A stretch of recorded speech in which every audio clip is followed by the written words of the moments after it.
में कोई प्रॉब्लम थी, क्योंकि नेटवर्क इशू नहीं था। ठीक है, तो निम्नलिखित में से कौन सा एक सही सुमेलित नहीं पूछा गया है।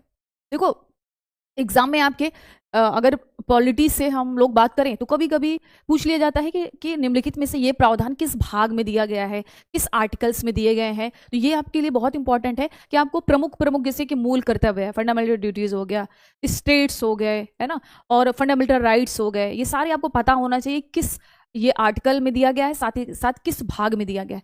जैसे मूल कर्तव्य की बात करें तो दिया गया है भाग 4 का ए। राज्य की बात करें तो ये भाग 6 दिया गया है। भारत का महान्यायवादी यानी कि अटॉर्नी जनरल ऑफ इंडिया, ये भाग 8 दे दिया गया है। संघ और राज्यों के अधीन सेवाएं भाग 14 दे दिया गया है। तो आपको बता रहा है निम्नलिखित में से एक गलत है। एंजाइटी होने लगी, अरे नहीं भाई ऐसे मत बोलिएगा, एंजाइटी नहीं होने देंगे आप लोगों को, डोंट वरी, क्लास चलेगी। अगर मैंने कहा ना अगर अभी क्लास नहीं होती तो रात में मैं 12-2 बजे तक क्लास ले लेती, बट आज के आज हम लोग को टारगेट कंप्लीट करना है। ठीक है, तो अगर नहीं चलती तो रात तक हम लोग क्लास ले लेते जब नेटवर्क इश्यू सही होता तब, बट ऐसा नहीं होगा कि क्लास हम लोग नहीं लेंगे। तो निम्नलिखित में से कौन सा एक सही नहीं है। देखो अगर मूल कर्तव्य की बात करें तो याद रखना मूल कर्तव्य हमारे भारतीय संविधान में, जब हमारा भारतीय संविधान लागू हुआ तो उस समय नहीं था, बाद में इसको ऐड किया गया 42nd कॉन्स्टिट्यूशन अमेंडमेंट के। और कभी कभी क्वेश्चन घुमाने के लिए आपसे पूछ लेगा कि जब मूल कर्तव्य हमारा भारतीय संविधान लागू हुआ उस समय कितने मूल कर्तव्य थे, तो आपको फंसना नहीं है ना, ये याद रखिएगा कि ये बाद में जोड़े गए, 42nd कॉन्स्टिट्यूशन अमेंडमेंट के माध्यम से जोड़े गए हैं, ये बात याद रखिएगा। तो भाग 4A में जोड़ा गया है ना, भाग 4th A में जोड़ा गया, क्योंकि भाग 4th की बात करें तो इसमें डीपीएसपी दिया गया है। करेक्ट, भाग 4th में क्या दिया गया है, डीपीएसपी दिया गया है, 4th A जोड़ा गया और जिसके अंतर्गत मूल कर्तव्य कहां से लिए गए हैं, रसिया से, है ना, रसिया से लिए गए हैं। ये बात याद रखिएगा कि हम लोगों ने रसिया से लिया। स्टेट की बात करें जैसे भाग 5 है, तो भाग 5 में जितना भी अगर हम लोग देखें केंद्र से रिलेटेड, संघ से रिलेटेड, तो भाग 5 की बात करें तो इसमें संघ से रिलेटेड है, जिसमें प्रेसिडेंट की बात की गई है, पीएम की बात की गई है, मंत्रिपरिषद की बात की गई है ना, महान्यायवादी की बात की है, कैग की बात की गई है और सुप्रीम कोर्ट की बात की गई है। ये सारे भाग 5 के अंतर्गत आते हैं। अगर हम स्टेट की बात करें तो विभिन्न राज्यों के बारे में किसमें बात की गई है, तो भाग 6 में, है ना, भाग 6 में। भाग 6 की बात करें तो इसमें सीएम की बात की गई है, गवर्नर की बात की गई है, करेक्ट, महाधिवक्ता, है ना, या अगर हम बोले एडवोकेट जनरल की बात की गई है, यानी कि इन सभी जो राज्य से संबंधित विभिन्न पदाधिकारी हैं, राज्य से संबंधित अधिकारी हैं, उनके बारे में बात की गई है, तो भाग 6 में बात की गई। भारत का महान्यायवादी, जैसे कि अभी मैंने मेंशन किया ना कि भारत का महान्यायवादी, कैग, इन सब की चर्चा किसमें की गई है, भाग 5 में की गई है, ना कि भाग 8। तो ये हमारा गलत हो जाएगा। राइट आंसर क्या हो जाएगा हमारा, सी ऑप्शन, ये हमारा गलत है, बाकी सारे सही है। संघ और राज्यों के अधीन सेवाएं, अगर आप 14 याद रखो तो जो देखना है आर्टिकल 315, जिसमें यूपीएससी और यूपीपीसीएस, है ना, यानी कि यूपीएससी और जो स्टेट कमीशन होते हैं ना, उन सब की चर्चा की गई है 315 में। 312 याद रखना, जो अखिल भारतीय सेवाएं हैं, जिसको सृजित करने का किसको पावर दिया गया है, तो राज्यसभा को पावर दी गई है कि राज्यसभा अगर अखिल भारतीय सेवाओं का सृजन करना चाहती है तो वो विधेयक पास करके संसद को ऐसा करने के लिए कह सकती है। करेक्ट, तो ये बात याद रखिएगा। होपफुली चीजें समझ में आ रही होंगी। एक बार भाई बताइए, क्लास स्मूथ चल रही है कि नहीं, अभी तो कोई इश्यू नहीं हो रहा है। राइट आंसर क्या हो जाएगा हमारा, सी ऑप्शन। नेक्स्ट, भारत के संविधान की प्रस्तावना में कितने प्रकार के न्याय, स्वतंत्रता, समानता और भ्रातृत्व की उसी क्रम में उल्लेख किया गया है। तो थोड़ा सा बात करें हम लोग संविधान की प्रस्तावना, है ना, प्रस्तावना यानी प्रियम्बल, प्रस्तावना यानी कि प्रियम्बल, करेक्ट। प्रियम्बल में क्या क्या इंपॉर्टेंट बातें हैं, सब कुछ हम लोग यहीं पर समझ लेंगे। तो याद रखना, प्रस्तावना कब पारित किया गया है, उद्देश्य प्रस्ताव के नाम से, मनी, यस बेटा, कहीं भी कोई भी नेटवर्क इश्यू आता है तो प्लीज जरूर मेंशन कर दीजिएगा। प्रस्तावना की बात करें तो क्या क्या पॉइंट्स आपको इसमें याद रखने। सबसे पहला पॉइंट, प्रस्तावना कब लाया गया, तो हमने इसको इंट्रोड्यूस किया था उद्देश्य प्रस्ताव के नाम पे। ठीक है, उद्देश्य प्रस्ताव के नाम पे हम लोगों ने इसको इंट्रोड्यूस किया जवाहरलाल नेहरू जी द्वारा। कब, तो याद रखना 13 दिसंबर 1946। पूछ लिया जाए कब अडॉप्ट किया गया भाई, तो अडॉप्ट करने या पारित करने, है ना, या पारित करने की डेट एक ही है, 22 जनवरी 1947। करेक्ट, 22 जनवरी 1947 को अडॉप्ट किया गया। दूसरी बात अगर इसमें याद रखें प्रस्तावना में, तो प्रस्तावना में पूछा गया भाई, प्रस्तावना में कितने प्रकार की न्याय की बात की गई, कितने प्रकार की स्वतंत्रता की बात की गई है, कितने प्रकार की समानता की बात की गई है। तो इसमें याद रखिएगा 3 प्रकार के जस्टिस की बात की गई है, यानी कि न्याय की बात की गई है। कौन कौन सा है, सामाजिक, यहीं से सारा क्वेश्चन, यानी कि प्रियम्बल का A to Z मैं यहाँ पे आपका रिवीजन करा दूंगी।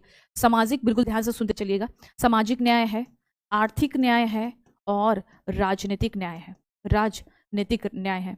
अगर आपके दिमाग में क्वेश्चन आ रहा हो भाई कि हमने प्रियम्बल में बता तो दिया, प्रस्तावना में, जिसे संविधान, इसे संविधान की आत्मा भी कहा जाता है ना, संविधान की आत्मा भी बोला जाता है। अब ये मत बोलिए, अब अगर क्वेश्चन दो तरीके से आते हैं, अगर पूछ लिया जाए कि भारत में संविधान की आत्मा किसे माना जाता है, तो प्रियम्बल है, प्रस्तावना है। अगर गलती से वी आर अम्बेडकर जी का नाम आ जाता है कि वी आर अम्बेडकर जी के अकॉर्डिंग संविधान की आत्मा किसे कहा जाता है, तो वो आर्टिकल 32 हो जाएगा, है ना, कॉन्स्टिट्यूशनल रेमेडीज, यानी कि जो संवैधानिक उपचार वाला पॉइंट है हमारा, आर्टिकल 32। तो हमेशा याद रखिएगा किसके सेंस में क्वेश्चन पूछा गया है। अगर वी आर अम्बेडकर का गलती से नाम आ जाता है तो आर्टिकल हम लोग 32 को कहेंगे कि संविधान की आत्मा कौन माना जाता है, आर्टिकल 32, क्योंकि हमें संविधान के नहीं, पूरे ओवरऑल हमें किसी के बारे में नहीं बताया गया, हमें ओवरऑल पूछा गया कि भाई संविधान की आत्मा किसे कहा जाता है, तो वो है प्रस्तावना को। ठीक है, एक पॉइंट। 3 प्रकार के न्याय है। उद्देश्य प्रस्ताव कब लाया गया, तो जवाहरलाल नेहरू जी द्वारा लाया गया 13 दिसंबर 1946 को। कब अडॉप्ट किया गया, कब पारित किया गया, 22 जनवरी 1947 को। 3 प्रकार के न्याय के, सामाजिक, आर्थिक, राजनीतिक। अगर आपके मन में डाउट आ रहा भाई ये सारे हमें न्याय तो बता दिए गए, लेकिन हमारे भारतीय संविधान में मिलते कहाँ हैं, तो सामाजिक और आर्थिक न्याय की बात करें तो डीपीएसपी में मिलता है, राजनीतिक न्याय की बात करें तो हमारे फंडामेंटल राइट्स में मिलता है। 5 प्रकार की स्वतंत्रता है, यानी कि 5 प्रकार की लिबर्टी दी गई है, 5 प्रकार की स्वतंत्रता। वाक स्वतंत्रता, वाक की, अभिव्यक्ति की, है ना, और विश्वास की, और उपासना की, है ना, उपासना की, और धर्म की। ये 5 प्रकार के क्या दिए गए हैं, 5 प्रकार की लिबर्टी दी गई है, यानी 5 प्रकार की स्वतंत्रता दी गई, वाक की, अभिव्यक्ति की, विश्वास की, उपासना की, धर्म की। 2 प्रकार का समानता, कौन सा, है ना, तो प्रतिष्ठा और अवसर की समानता, अवसर की समानता, यानी कि 2 प्रकार की हमारे प्रियम्बल में समानता की बात की गई। एक है प्रतिष्ठा की समानता, दूसरा कौन सा है, भाई, तो वो है अवसर की समानता। तो ये क्वेश्चन याद रखिएगा, जैसे क्वेश्चन पूछा गया। और किस प्रकार से क्वेश्चन प्रियम्बल से आ सकते हैं, तो याद रखिएगा प्रियम्बल में ये क्वेश्चन बहुत ही प्रसिद्ध है, बहुत ही पॉपुलर क्वेश्चन है। क्या कि ऐसा कौन सा विवाद था जिसमें प्रस्तावना को संविधान का भाग नहीं माना गया, प्रस्तावना को संविधान का भाग नहीं माना गया, है ना, नहीं माना गया। तो याद रखना वीरूबाड़ी केस या वीरूबाड़ी विवाद कब हुआ था, 1960 में, 1960 में, करेक्ट। तो 1960 में या 1960 में वीरूबाड़ी विवाद होता है, जिसमें कहा जाता है, सुप्रीम कोर्ट का निर्णय था कि ये जो प्रियम्बल है ये संविधान का भाग है ही नहीं, ना संविधान का भाग है, ना ही आप इस पे संशोधन करोगे। ठीक है, ये कहा गया वीरूबाड़ी केस में। इसके अगेंस्ट, यानी कि इसके खिलाफ एक जजमेंट आता है केशवानंद भारती केस कब आता है, याद रखना, केशवानंद भारती केस 1973। अब इस केस में क्या कहा गया, केशवानंद भारती केस ने वीरूबाड़ी केस का जस्ट अपोजिट जजमेंट दिया। इन्होंने कहा भाई जो प्रियम्बल है हमारा, प्रस्तावना है, वो संविधान का भाग है, संविधान का भाग होने के साथ साथ आप इसमें संशोधन भी कर सकते हैं, है ना, आप इसमें संशोधन भी करिए, कोई दिक्कत नहीं, है ना, संशोधन का भी उन्होंने कह दिया कि आप संशोधन भी करिए। और इन्हीं केशवानंद भारती केस के आधार पर ही प्रियम्बल में संशोधन किया गया, पहली बार संशोधन किया गया, केवल एक ही बार अभी तक संशोधन हुआ है, याद रखिएगा। हाँ, बहुत बढ़िया। अब नेटवर्क इशू तो नहीं भाई, एक बार जरूर बताइएगा, अगर थोड़ा बहुत भी आपको दिक्कत आ रही है तो जरूर मेंशन कर दीजिएगा। तो संशोधन किया जाता है प्रस्तावना में, है ना, तो इसी जजमेंट के बाद, केशवानंद भारती केस के बाद कौन सा है, तो 42nd कॉन्स्टिट्यूशन अमेंडमेंट 1976। कौन कौन से शब्द जोड़े गए, तो समाजवादी, है ना, 3 ही शब्द जोड़े गए, अब तक केवल एक ही बार हुआ है इसमें, तो समाजवादी शब्द जोड़ा गया, पंथ निरपेक्ष जोड़ा गया, है ना, पंथ निरपेक्ष शब्द जोड़ा गया, और क्या जोड़ा गया, अखंडता, करेक्ट। तो ये 3 शब्द जोड़े गए 42nd कॉन्स्टिट्यूशन अमेंडमेंट 1976। और हाँ, बहुत बढ़िया, हाँ बिल्कुल रूबी, वेरी गुड बेटा, रश्मि रॉय, गुड इवनिंग।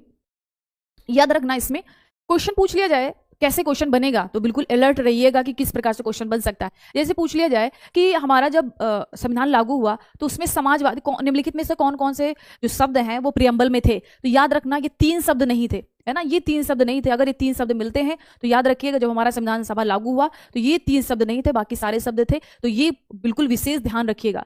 तो 42nd एक ही बार इसमें संशोधन हुआ है, अभी तक केवल एक बार हुआ है, जिसमें समाजवादी, पंथ निरपेक्ष और अखंडता शब्द जोड़ा गया है, करेक्ट। तो इतने पॉइंट्स याद रखिएगा। पूछा है प्रस्तावना में कितने प्रकार के न्याय, तो अभी हम लोगों ने बात किया 3 प्रकार की न्याय, स्वतंत्रता कितने प्रकार की, 5 प्रकार की, समानता कितने प्रकार की, 2, है ना, और भ्रातृत्व यानी एक ही है भ्रातृत्व जो कि फ्रांस से लिया गया है, तो 3, 5, 2, 1 याद रखिएगा। राइट आंसर क्या हो जाएगा, ए ऑप्शन। और ये पूरा याद रखना प्रस्तावना के बारे में, ठीक है, इससे बाहर क्वेश्चन नहीं जाएगा, ये विश्वास रखिएगा।